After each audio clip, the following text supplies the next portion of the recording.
अकबर और बीरबल की कहानियां बुद्धिमत्ता, चतुराई और हास्य से भरपूर होती हैं। बीरबल, जिनका असली नाम महेश दास था, मुगल सम्राट अकबर के नवरत्नों में से एक थे। वे अपनी हाजिर जवाबी, चतुराई और न्यायप्रियता के लिए प्रसिद्ध थे। अकबर और बीरबल की कहानी विस्तृत रूप में।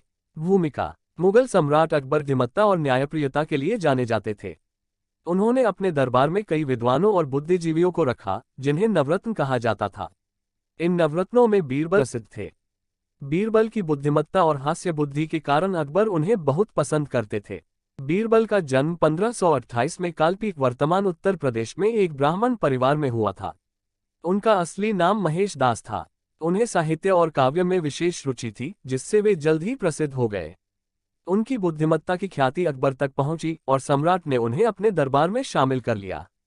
अकबर ने उन्हें बीरबल की उपाधि दी और वे शीघ्र ही सम्राट के प्रिय मंत्री बन गए। बीरबल को सेना में एक उच्च पद भी दिया गया और वे विभिन्न प्रशासनिक कार्यों में शामिल रहे। प्रताप भैया की आप सभी को राम राम। वीडियो अच्छी लगी है हो तो लाइक सब्सक्राइब कर लें। अभी वीडियो बाकी है, पूरी ही देखें। धन्यवाद। अध्याय 2, बीरबल की हाजिर जवाबी और अकबर की परीक्षाएं। अकबर अक्सर बीरबल की बुद्धिमत्ता को परखने के लिए कठिन प्रश्न पूछते थे। बीरबल हमेशा अपनी चतुराई से उनका उत्तर देते थे। कहानी 1, सबसे बड़ी ताकत। एक दिन अकबर ने अपने दरबार में सवाल किया, इस दुनिया में सबसे बड़ी ताकत क्या है? दरबारियों ने अलग अलग उत्तर दिए। कुछ ने तलवार, कुछ ने धन, तो कुछ ने ज्ञान को सबसे बड़ी ताकत बताया। बीरबल ने उत्तर दिया, यह जीभ की ताकत है, जो सबसे बड़ी होती है। अकबर ने आश्चर्य से पूछा, कैसे? बीरबल ने समझाया, जीभ के कारण ही युद्ध होते हैं और जीभ के कारण ही शांति स्थापित होती है। एक मीठी बात दुश्मनों को भी मित्र बना सकती है और एक कटु शब्द मित्रों को भी दुश्मन बना सकता है। अकबर उनके उत्तर से प्रसन्न हुए और बीरबल को पुरस्कार दिया। कहानी 2, सबसे अनमोल चीज। एक बार अकबर ने बीरबल से पूछा, इस संसार में सबसे अनमोल चीज क्या है? बीरबल ने उत्तर दिया, समय। अकबर ने कहा, समझाओ। बीरबल बोले, समय ही ऐसा है जो लौटकर नहीं आता। इसे धन से नहीं खरीदा जा सकता। अगर समय चला गया तो दुनिया की कोई ताकत उसे वापस नहीं ला सकती। इसलिए समय ही सबसे अनमोल चीज है। अकबर उनकी बुद्धिमत्ता से प्रभावित हुए। कहानी 3, अकबर के 3 प्रश्न। एक बार अकबर ने बीरबल से 3 प्रश्न पूछे। 1, संसार में सबसे प्यारी चीज क्या है? 2, सबसे बुरी चीज क्या है? 3, सबसे बड़ी सजा क्या है? बीरबल ने उत्तर दिया, 1, नींद सबसे प्यारी चीज है। जब इंसान थक जाता है तो उसे आराम की सबसे अधिक आवश्यकता होती है। 2, भूख सबसे बुरी चीज है। भूख के कारण इंसान गलत काम करने को मजबूर हो जाता है। 3, अपमान सबसे बड़ी सजा है। कोई भी व्यक्ति अपमान सहन नहीं कर सकता, चाहे वह राजा हो या रंक। अकबर ने बीरबल की बुद्धिमत्ता की सराहना की। अध्याय 3, बीरबल की चतुराई। कहानी 4, आधा न्याय। एक बार एक आदमी ने अकबर से शिकायत की कि उसका पड़ोसी उसकी गाय को मारकर खा गया है। अकबर ने बीरबल को न्याय करने को कहा। बीरबल ने उस व्यक्ति से पूछा, तुम्हारी गाय ने कितने बछड़े दिए थे? उस आदमी ने जवाब दिया, 5 बछड़े। बीरबल ने आदेश दिया, इस आदमी को आधा न्याय दिया जाए। इसे पड़ोसी के 5 बछड़े दे दिए जाएं। आरोपी डर गया और सच उगल दिया कि उसने गाय को नहीं मारा। इस प्रकार बीरबल ने अपनी चतुराई से सच का पता लगाया। अध्याय 4, बीरबल की हाजिर जवाबी से दुश्मनों की हार। कहानी 5, मूर्ख कौन। अकबर ने बीरबल से पूछा, इस दुनिया में सबसे बड़ा मूर्ख कौन है? बीरबल बोले, जो बिना सोचे समझे सवाल पूछे और बिना उत्तर सुने निर्णय ले। अकबर हंस पड़े और बोले, तो इसका मतलब मैं मूर्ख हूं?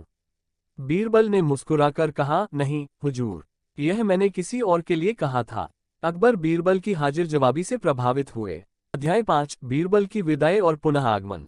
कुछ दरबारी बीरबल से ईर्ष्या करते थे और उन्होंने अकबर के कान भर दिए कि बीरबल ज्यादा होशियार बनते हैं। इससे नाराज होकर अकबर ने उन्हें दरबार से निकाल दिया। बिना बीरबल के अकबर को महसूस हुआ कि उनके बिना दरबार सूना सूना लगने लगा। उन्होंने एक नई चुनौती रखी कि जो व्यक्ति उनके 3 सवालों का उत्तर देगा, उसे दरबार में उच्च स्थान मिलेगा। 1, आकाश में कितने तारे हैं? 2, धरती के केंद्र में क्या है? 3, दुनिया में सबसे अच्छा मित्र कौन है? कोई भी संतोषजनक उत्तर न दे सका। तभी एक साधु, जो वास्तव में बीरबल थे, आया और जवाब दिया। 1, आकाश में तारे अनगिनत हैं। गिनने की कोशिश करें तो असंभव है। 2. धरती के केंद्र में सत्य है लेकिन उसे खोजना मुश्किल है। 3. एक अच्छा मित्र वही है जो बुरे समय में साथ दे। अकबर ने तुरंत पहचान लिया कि यह बीरबल है और उन्हें पुनः दरबार में सम्मानपूर्वक बुला लिया। बीरबल केवल एक मंत्री नहीं बल्कि एक कुशल न्यायाधीश, चतुर सलाहकार और अकबर के प्रिय मित्र भी। अकबर ने सर्दियों की एक ठंडी रात में दरबार में ऐलान किया कि अगर कोई व्यक्ति पूरी रात ठंडे पानी में खड़ा रह सकता है तो उसे इनाम दिया जाएगा। एक गरीब आदमी इस चुनौती को स्वीकार कर लेता है। वो सारी रात एक झील के ठंडे पानी में खड़ा रहता और जब मंत्री गण सुबह देखते हैं तो वो पानी में ही खड़ा मिलता है। सुबह जब वो दरबार में इनाम लेने जाता है तो बादशाह अकबर पूछते हैं, तुमने ये कठिन कार्य कैसे पूरा किया? गरीब आदमी जवाब देता है, हुजूर, मैं दूर महल में जलते दीपक की लौ देख रहा था और उसी से मुझे सहारा मिला। अकबर यह सुनकर कहते हैं, तो इसका मतलब तुमने उस दीपक की गर्मी से खुद को गर्म रखा। तुम इनाम के हकदार नहीं हो। बेचारा गरीब आदमी निराश हो जाता है और न्याय की गुहार लेकर बीरबल के पास जाता है। बीरबल को जब ये बात पता चलती है तो वे अगले दिन दरबार में नहीं आते। अकबर खुद उनके घर जाते हैं और देखते हैं कि बीरबल एक बांस के ऊंचे पेड़ पर एक हांडी लटकाकर नीचे आग जलाने की कोशिश कर रहे हैं। अकबर ये देखकर हंस पड़ते हैं और कहते हैं, बीरबल, इतनी ऊंचाई पर हांडी टांगकर खिचड़ी कैसे पक सकती है? बीरबल मुस्कुराते हुए जवाब देते हैं, वैसे ही जैसे गरीब आदमी ने महल के दीपक की लौ से खुद को गर्म रखा। अकबर को अपनी गलती समझ में आ जाती है और वे गरीब आदमी को इनाम दे देते हैं। प्रस्तुतकर्ता प्रताप सिंह चंदेल। आप सभी को प्रताप भैया की राम राम। ऐसा ही वीडियो देखने के लिए लाइक सब्सक्राइब करें जो कि हम वीडियो अपलोड करें आप तक सबसे पहले पहुंच पाए। धन्यवाद।